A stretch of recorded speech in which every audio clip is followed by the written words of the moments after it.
on. We are here once again giving all praises to Yahweh. Yahweh, Bahashem, Yahweh Shai, Bahashem, Rakak Badash. So, where do we begin?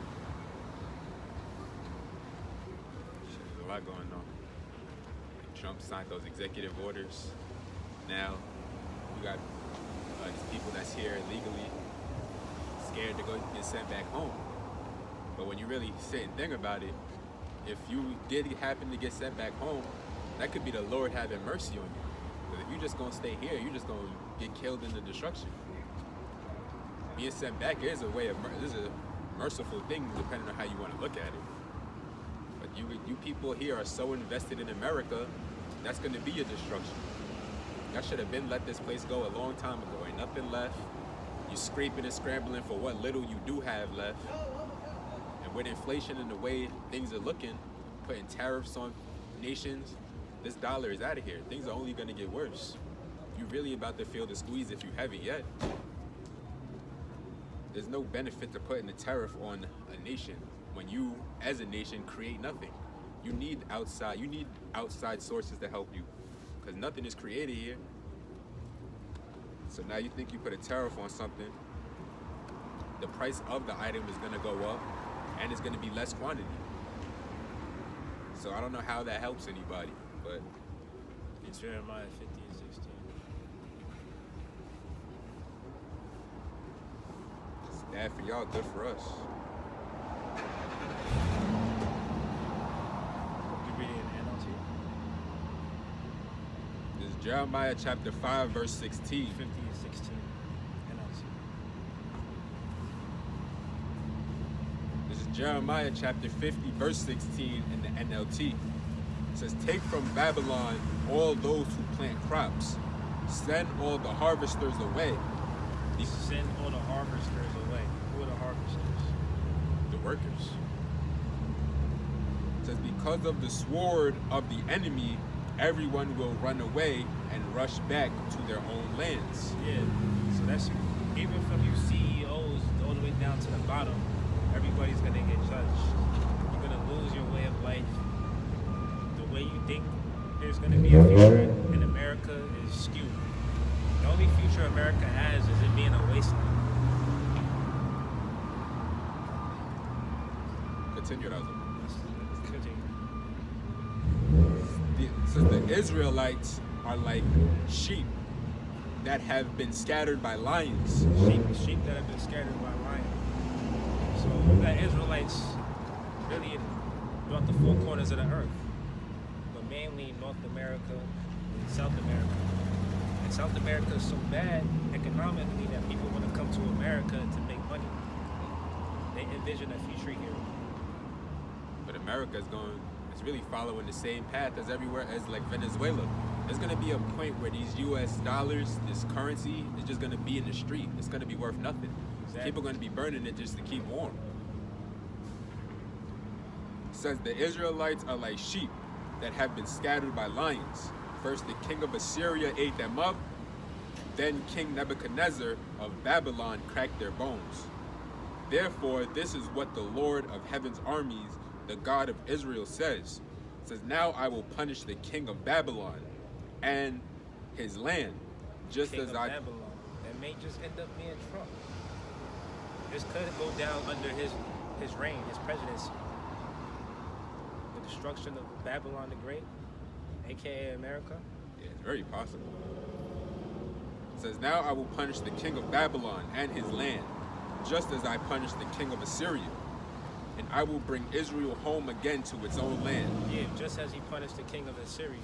And the king of Assyria was the one who led Northern Kingdom into captivity, right?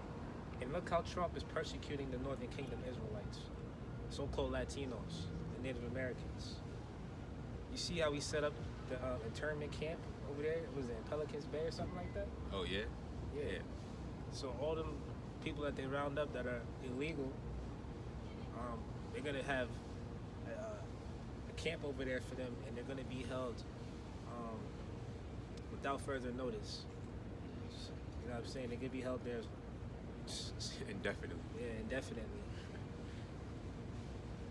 So it's the same thing that they did with the so-called Japanese during World War II, and it's the same thing that they're looking to do again now. Trump not playing. As soon as he was inaugurated, he got straight to it. He's looking for all the loopholes around the amendments. He's passing executive orders. So, I think it's just gonna stop there. Right. It's only gonna get worse. All it takes is for there to be a black swan event or some type of T attack to go down to where he deems it necessary to bring in martial law. And then he'll really be able to do what he wants to do. Nobody will be able to challenge him. What do you think the whole point of the Patriot Act is? You heard about him going to the Super Bowl? He is? Yeah, he said he's gonna go to the Super Bowl. And if anything happens to me, I got people put in place to get the word out to go, destroy those people over there. You gotta talk in code. So yeah, Trump, he took a good game, but he looked like he really following through on some things. So Lord's will, he is the man to get us up out of here. I mean, there's so many different scenarios that can go down. I mean, we're looking at economic collapse, World War III, a Black Swan event. And we're not saying that this is going to go down this year. I mean, we don't know for sure. However, we do know that these is shaky times that we living in. Like, the stage is really set for all these prophecies to go down. Right. Maybe within the next year or two, who knows? We get the feeling that we're close. So Jeremiah 50:19 says, "And I will bring Israel home again to its own land, to feed in the fields of Camel and Bashan." Yeah, because the Israelites of the Bible are not the ones that are there today. I mean, it's just historically, biblically, and archaeologically supported that they're not. And I'll leave it at that. It says, "And I will bring Israel home again to its own land, and to feed in the fields of Carmel and Bashan, and to be satisfied once more in the hill country of Ephraim and Gilead." That's it. Last verse. It says, "In those days, says the Lord, no sin will be found.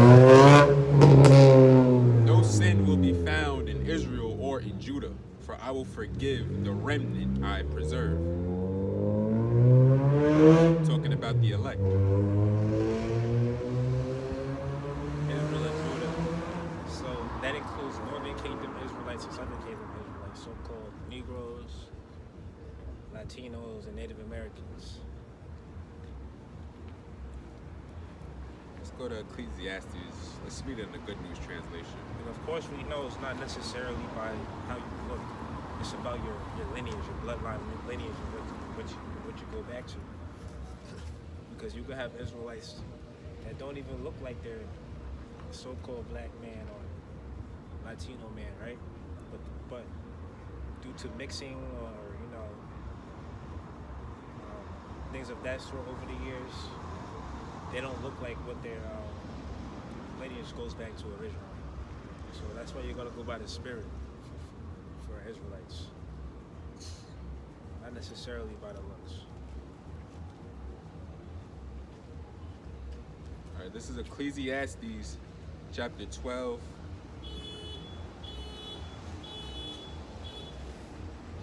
I'm gonna start the 3rd verse. It says, in the day when the keepers of the house shall tremble, and the strong men shall bow themselves, and the grinders cease, because they are few, and those that look out of the windows be darkened. Yeah, the grinders cease because there is few. And it's saying that that's the case now with farm workers. There's a shortage of farm workers because Americans don't want to work on a farm. They get immigrants visa programs to go work over there. I was watching the news, and this one farm owner said that he hasn't had a regular applicant in over 20 years, meaning he outsources his employees to those visa programs because they're the only type of people that would want to do that type of work. Because farming is a lifestyle. You have to come up doing that. And it's strenuous. Right. You just got to be built like that. It's strenuous work. You think the average American has any type of experience with that? Right. You got people that live in inner cities. You got some people that live in houses. They have backyards, but name how many people that you may personally know that have a garden in their backyard. Right. Especially if you live in like a metropolitan area, you don't really do no gardening. You don't got no land. Exactly. But that's something that we should get back to, and that we will get back to once we get our own lands. Read it again. Ecclesiastes 12:3 says, "In the day when the keepers of the house shall tremble, and the strong men shall bow themselves, and the grinders cease because they are few, and those that look out of the windows be darkened." Because so say Trump, he puts these tariffs on these other nations that create everything. That's gonna bring a halt here in America when it comes to the job force. The job force is gonna get cut. Because imagine you say you get to put up a building, all those steel beams and everything that comes from other places. China, we don't have that here. So if you put in a tariff on them, now you're paying top dollar for that. Now you can't afford to have a workforce. Now you can't afford to, erect these buildings. Raise the prices, and then it affects the consumers. Exactly. Now you can't buy as much as you need. Thus increasing inflation. Mm-hmm. That putting a tariff on, another nation, it affects America too. More so. But you know what? Trump's putting a halt to it. He said he's going to freeze off on implementing the tariffs on Canada and Mexico. He said, we'll put it on ice for now. That's what they said. Yeah, because you had the other countries like Canada and Mexico that was getting ready to counter America. They're like, all right, you want to play that game? All right, this is what we're going to do now. And the other nations, they have the leverage because we don't make anything here. So they have the power to completely destroy this economy overnight. And then Trump's like, oh well, yeah, it's gonna get bad before it gets worse. This is the necessary growth that we have to go through in order to get the economy and our country back on track. That's what he's trying to say. Easy for him to say. He already rich. He ain't missing no meals. He not living check to check. So to me, that sounded ludicrous from the beginning. To try to pass tariffs on other countries. And his thing is, well, it worked for us in the past. It worked for America in the past during the early 1900s. Yeah, when America had industry. Yeah. But the problem with that is you packed up all the industries and factories and you outsourced them overseas for cheaper labor. Gave them incentive to go elsewhere. Tax breaks, all that kind of stuff. Because you want to cut costs. You don't want to pay Americans a livable wage. You don't want to give them benefits and health care. Right. You'd rather just ship those type of jobs overseas and then pay 10 cents on the dollar. Yeah, and then pay the inhabitants of the land over there pretty much slave wages. Work them till they can't work no more. Yeah. I believe that's that in China. They got nets like on the outskirts of the factory because people would jump off the building trying to kill themselves. Yeah. Like that's crazy. But that's coming to America too. That's the funny part. Well, we don't know about that. I can see it. I don't think Americans is going to go for that. I believe that we're due for a revolution. People aren't going to revolt until you threaten their jobs. And so Get the scripture in a second. like people, as long as they can go to work, as long as you could go to work, people ain't going to revolt.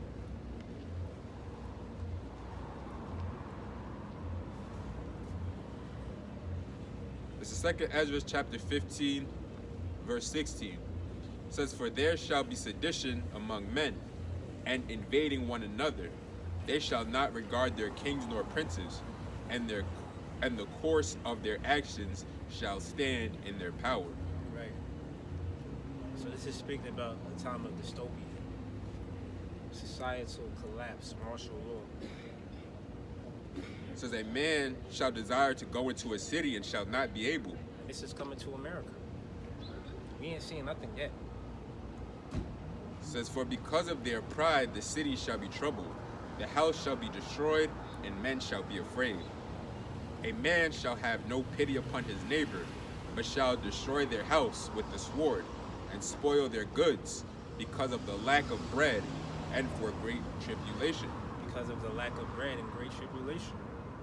So You see how people are complaining about the price of eggs now because of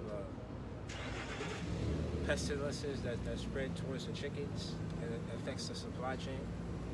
So that's mirroring what happened in ancient Egypt, where there was pestilences that spread it around, and it's the same thing that's happening now in modern day Egypt, which is America. When you go to the grocery stores, them shelves look bare.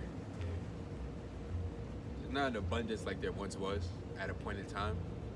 So the scriptures prophesy about food shortages coming to America. How it's going to happen, we gotta wait and see.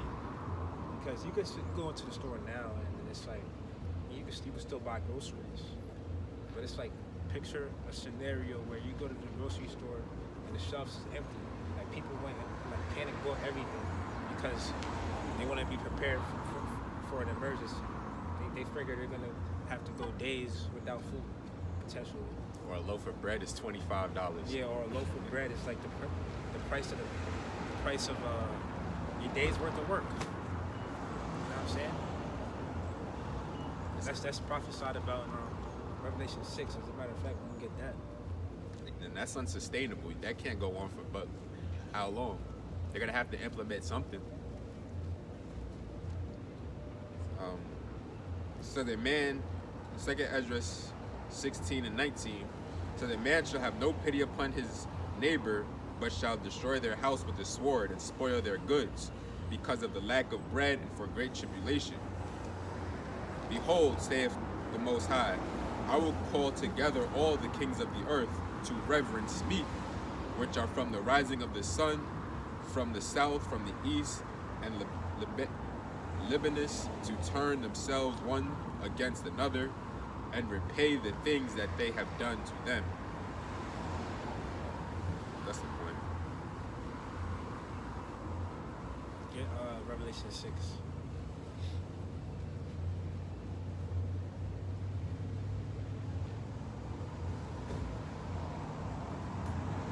Start at the top. Sure.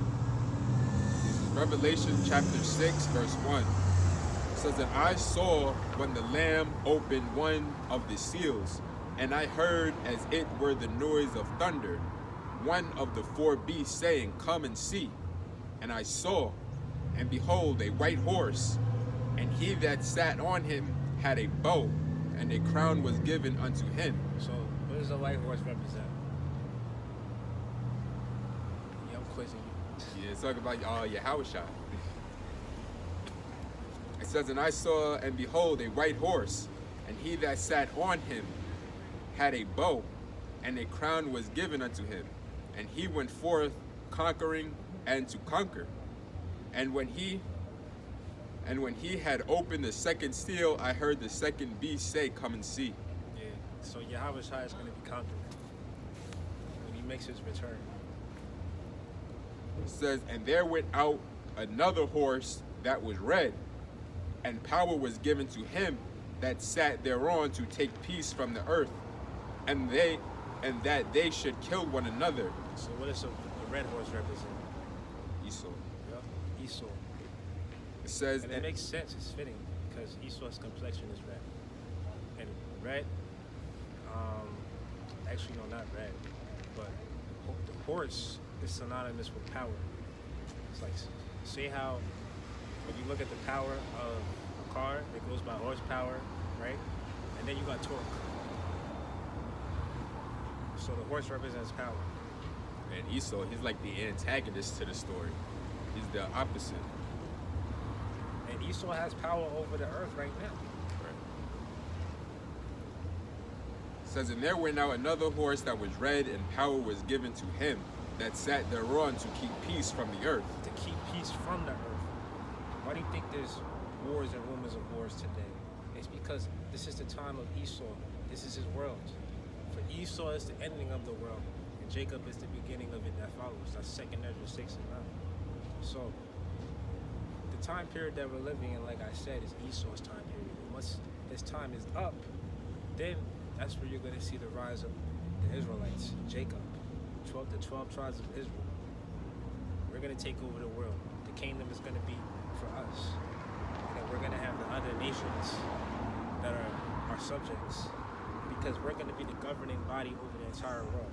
Remember what we read earlier in the verses above in Revelation 6? It says that Yahweh Shai, who is synonymous with the white horse, he's gonna be the one that conquers. So you think there's gonna be a scenario where Yahweh Shai he's back in effect, he's on the scene, and we got these other nations that are ruling at the same time with Yahweh Shai, and then he's gotta delegate with them. He's gotta work with them. So we're gonna do this, we're gonna do that. Let me know how you feel about it. Shalom. Yeah. Shalom. Let me know how you feel about it. Boy, he moved to he's like too. He moved to Florida. Oh yeah, how's he doing? He's good. He's out there. Oh, Yeah. What's up? He took pictures with some brothers. He took pictures with some brothers in Florida too. I appreciate it. Okay. I go. Peace, man. Yeah, imagine the Lord, going back and forth, trying to see who's gonna call the shots.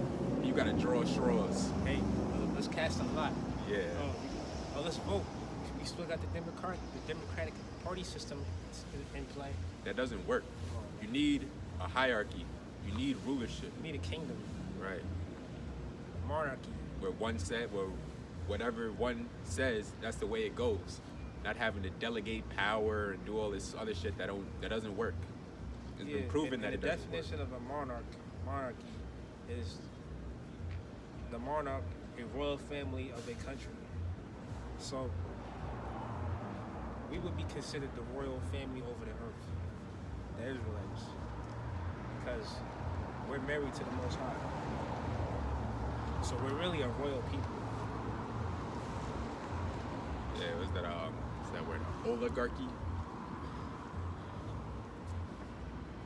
I believe that's the word I'm thinking. The scripture said that Yahweh Shai is king. And it says that we're supposed to be joint heirs with the Lord. So whatever he gets, we're gonna get. So what do you think the 144,000 is about? Their part is a governing body over the earth. And each one is gonna have a crown on his head. And this is not just me making this up. I'm not just saying this. Right. This is scriptural. It's biblical.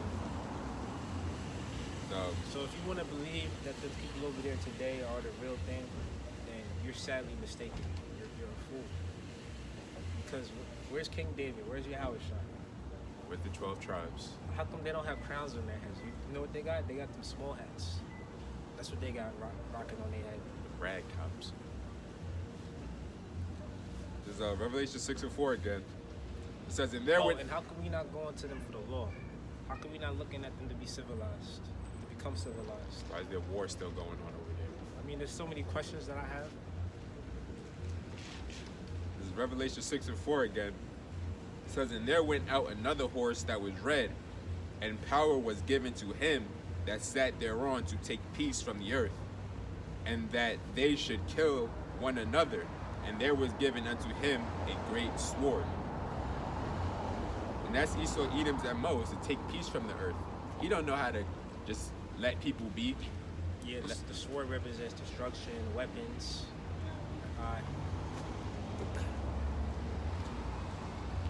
That's what he does. He goes into your land, disrupts anything you had going on, depletes you of your resources, and when he goes, he leaves you worse off than you was. Did you hear when Trump said he's going to take the Gaza Strip? Yeah, but yeah, he been saying it. He said, we're going to take it. We're going to make it profitable. He got a lot of ideas. This is Revelation 6:5. It says, "And when he had opened the third seal, I heard the third beast say, Come and see.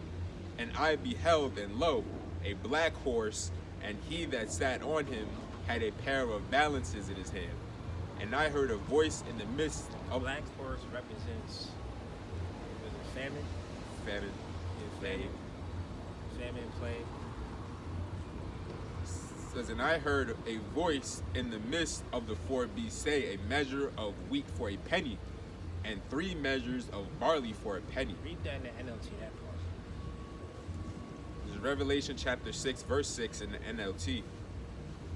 It says, "And I heard a voice from among the 4 living beings say, A loaf of wheat bread or 3 loaves of barley will cost a day's pay. And don't waste the olive oil and wine. Don't waste your olive oil and wine, which is synonymous with the wisdom, knowledge, and understanding of this truth. You know, the fact that we're the Israelites, you know, prophecy, so that represents the truth. It says, when the Lamb broke the 4th seal, I heard the 4th living being say, come. I looked up and saw a horse whose color was pale green. Its color was pale green. So the pale represents death. Okay? It says its rider was named Death, and his companion was the grave. These two were given authority over 1/4 of the earth. 1/4 of the earth. So the only way that you're going to be able to see through this situation and this predicament that we're reading about here is if you're of the elect. It's if you have favor from Yahweh Bashem Yahweh Shah.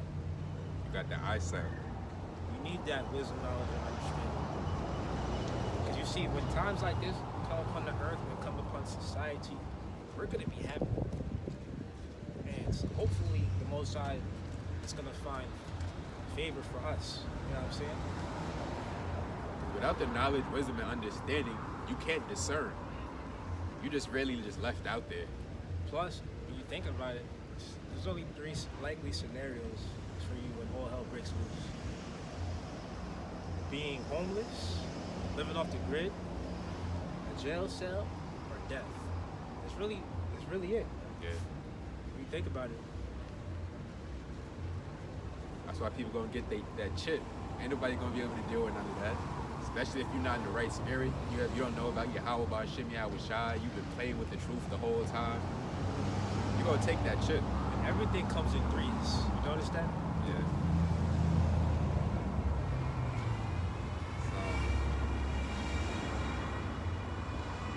Revelation 6:8 says, and I looked up and saw a horse whose color was pale green. Its rider was named Death, and his companion was the grave. These two were given authority over 1/4 of the earth, to kill the sword and famine and disease and wild animals. When the Lamb broke the 5th seal, I saw under the altar the souls of all who had been martyred for the word of the Most High, and for being faithful in their testimony. That's it.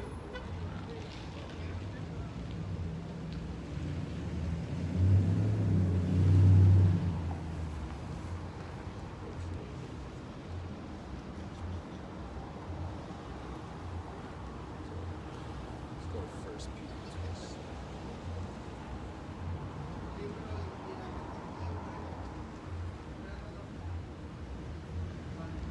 This is 1 Peter chapter 2, verse 7.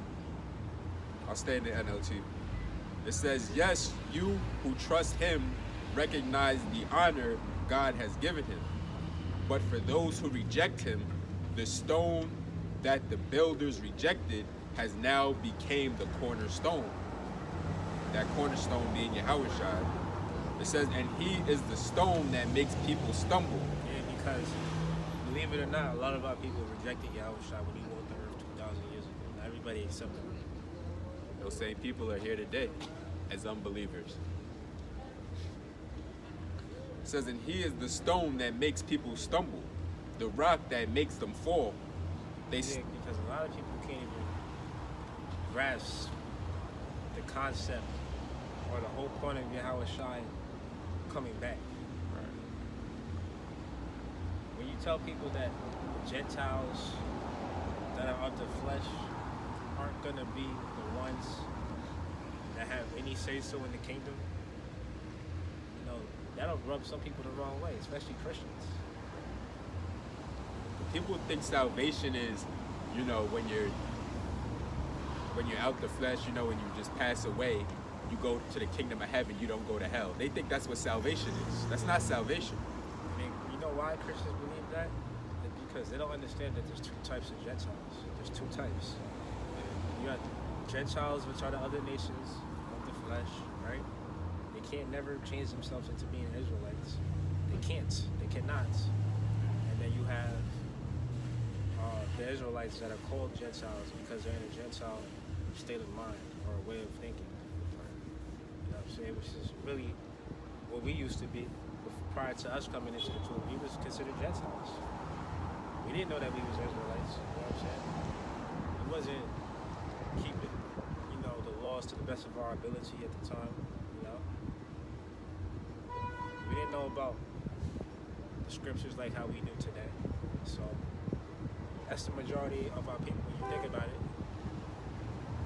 How many people can really say that they're on a level like ours? They know about the scriptures, they know the fact that they're Israelites. That's why we don't go back and forth with you Christians. Y'all don't know shit. Y'all are too easy. Passover comes around, you keep it, you know what I'm saying? Sabbath, new moon. Christians call themselves keeping the Sabbath when it's so-called Friday sundown to Saturday sundown. No, that's not the Sabbath according to the Bible. Christians think the Sabbath is Sunday. Yeah. Some of them even think it's Sunday, yeah. But 7-day Adventists, they believe that it's Friday sundown to Saturday sundown. Oh, yeah. Yeah, them churches, some of them.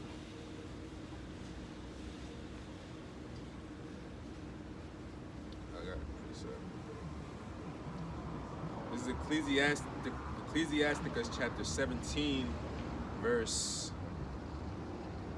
I'll start at 24.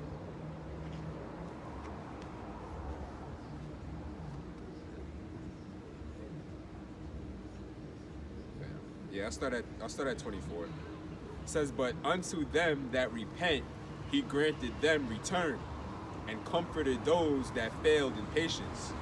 Return unto the Lord, and forsake thy sins. Make thy prayer before his face, and offend less." So yeah, that's what we did when you come into the truth. You just try and offend less. We was going in the world, we was celebrating these pagan holidays, eating pork. We ain't know no better. But when you know better, you do better. And you don't gotta beat yourself up trying to keep the law perfectly. It's impossible. So just try and offend less. That's the thing, like if you're not of the elect, you can keep the law perfectly. It don't even matter. You're still gonna get put to death. It says, "Turn again to the Most High, and turn away from iniquity. For he will lead thee out of darkness into the light of health, and hate thou abomination vehemently. Who shall praise the Most High in the grave, instead of them which live and give thanks?" Yeah, so the old saying, "Give me my flowers now while I can still smell them." So if you're on this earth, you have to take heed to the instruction from the Most High on the way to live. Is that 1 Peter 2:8? That's what it means when we were made in God's image. That's what it means. It means that the Most High started dealing with us and giving us instructions on how to conduct ourselves here on this earth. And you got Christians, even Edomite Christians, that tell you, I'm made in his image. No, you're not. They don't really understand what that means. They break that scripture down wrong all the time. This is 1 Peter chapter 2, verse 8. It says, "And he is the stone that makes people stumble, the rock that makes them fall. They stumble because they do not obey God's word. And so, all right. It says, and so they meet the fate that was planned for them." This is in the NLT, by the way. It says, "But you are not like that, for you are a chosen people, you are a royal priest, a holy nation, God's very own possession. As a result, you can show others the goodness of the Most High. For he called you out of darkness into his wonderful light." Right. Because when you learn this truth, you want to tell everybody you know about it. Because when you heard it, it like blew your mind. You ain't never heard anything like this. And on top of that, it's ironic to some people how, the very people that society is looked down upon are actually the Most High's chosen people. You know what I'm saying? They're like, oh, these people that are living in the projects or that are in the hoods or that are mostly in prisons, because we do make up the highest percentage of people that are incarcerated, blacks, so-called blacks and Latinos. I mean, that's just facts. So the point is, it's going to be ironic to a lot of people. They're going to be amazed by the strangeness of our salvation. You know what I'm saying? Right. Even like the people that was like the Lord had set up to teach us, like our elder apostles, like Elder Apostle Gabar and Elder Apostle Tahar. They'll tell you like they're high school dropouts, but they got the highest knowledge on the planet Earth. Like that's really what it's all about. The wisdom of the world don't mean nothing, but if you know how to understand these scriptures and break them down, you got the greatest knowledge on the planet Earth. Yeah, the hardest thing is just holding on. Right. Staying strong in this truth. Right. This flesh is a motherfucker. Because this knowledge that we have is a residual. It's gonna pay us back in dividends down the line. You know what I'm saying? So what we see now, what we see today, what we go through in the daily is vexing of our spirit. So the only hope that we have is Yahweh Shai coming back in the kingdom of heaven, really. Because everything that we see going on in this world is temporary. You think your worldly possessions, you're going to be able to take it with you to the kingdom? Right. You think you're going to be able to have your six-figure paying job in the kingdom? Let's be real. You ain't gonna need none of that shit where we going. You think your college education is going to mean anything in the kingdom? Shit don't mean nothing now. Yeah. People are still struggling to get jobs. Like 1 Peter 2:10 says, once you had no identity as a people, now you are God's people. Yeah, once had no identity. You was everything under the sun but everyone. Right. Oh, you're a Negro. You're Black American. You're Puerto Rican. You know what I'm saying? Muslim. You're a Gentile. So it says, once you had no identity as a people, now you are God's people. Once you received no mercy, now you have received God's mercy. Right. And you can even go back to the time of Genesis, because sometimes people read Genesis and they think that Adam was the only person that was on earth. Right. But no, you had a nation of people called the Adamites. So, Yeah, Christians don't get that at all. yeah, right. So, that chosen lineage started with Adam, and then it worked its way down later to Abraham, Isaac, Jacob. And prior to that, you had who? What? Noah. You had his three sons, Shem, Ham, Japheth. So sometimes Christians that are studying the scriptures will try to use that ancient lineage as a way to disprove or discredit the fact that the Most High is dealing with a specific group and race of people. You know what I'm saying? However, you just always have to refer back to the lineage. Like there's no denying it. All Christians want to do when we bring it out is just try and debunk us. Anybody else could be the people of God except us. Because their whole thing is that salvation is for everybody. That's their whole thing. Because how would you feel if you're not an Israelite and if somebody's telling you that you're not going to make it? Right. How would you feel? You would reject it too. Yeah, you wouldn't want to accept it, or you would be in denial. Or maybe it would hit you and you'll just become depressed and you'll question what the whole point of life is. And it will tell you, well, the whole point of your life is to live it up. So max out your credit card, do what you gotta do to have fun and enjoy yourself. Because in the kingdom, it's gonna be a whole different world. Because like this truth, like it affects everybody. I guess you could say differently. Like if you're not of the elect, you're just a person in the world. It'll just go way over your head, or you might hear it and it might just captivate you or just catch your attention. Whether you like really take heed to the truth or not, but just hearing what's coming out of the Bible will just blow your mind. Most people ignore us though, they don't take it serious. But you know when they'll take it serious? Prophecies start coming to pass when they can't eat. When they fall upon hard times. Or when the missile's about to hit them. But by then it's gonna be too late. Way too late. At that point, you just better hope you're Israelite. Come back in the kingdom. Come back in another life. Anyway, finish that. We're gonna wrap it up. Two more verses. There's a 1 Peter 2 and 10. It says, once you had no identity as a people, now you are God's people. Once you received no mercy, now you receive God's mercy. And again, the knowledge, wisdom, and understanding is mercy. It says, dear friends, I warn you as temporary residents and foreigners to keep away from worldly desires that wage war against your very souls. Be careful to live properly among your unbelieving neighbors. Then, even if they accuse you of doing wrong, they will see your honorable behavior, and they will give honor to God when He judges the world. That's it on that. With that, we're gonna close. Shalom. Shalom. Peace to the gods.